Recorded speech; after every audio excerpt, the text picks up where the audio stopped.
Һәм килгәннән бирле бер сорау монда, бер шуй, аеруча безнең хатын-кыз халкы кызыксына. Мансур Гыйләҗев белән Зөлфия Вәлиева соңгы арада гел бергә күренәләр диләр. Сәбәбе нинди дигән?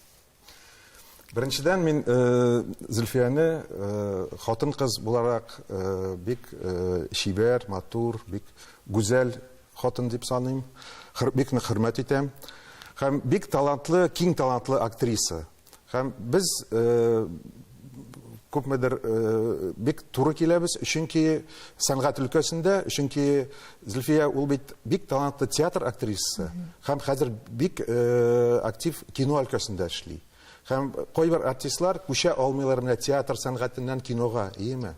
Зөлфия ул күчә алды, һәм менә шуның өчен мин аны бик нык хөрмәт итәм, һәм без бик якын иҗатыбызда. Мин дә нәкъ шулай бит театр эшендә язам, кино эшендә. Зөлфия, менә бу күчеш... Сезнең версияңыз ни дип сорады башта? Синең версияң Без Мансур белән телефоннан сәгатьләр буе сөйләшә алабыз. Иҗат турында. Монда иҗат. Күчеш ничек булды соң ул менә театрдан кинога? Киногамы? Күчеш булды микән ул театрдан кинога? Мин бит инде күптәннән бирле ТНВ каналында Язмышлардан узмыш юк дигән сериалны Нурания Пажамали төшергәннән бирле менә шуннан башланды инде минем кино язмышым.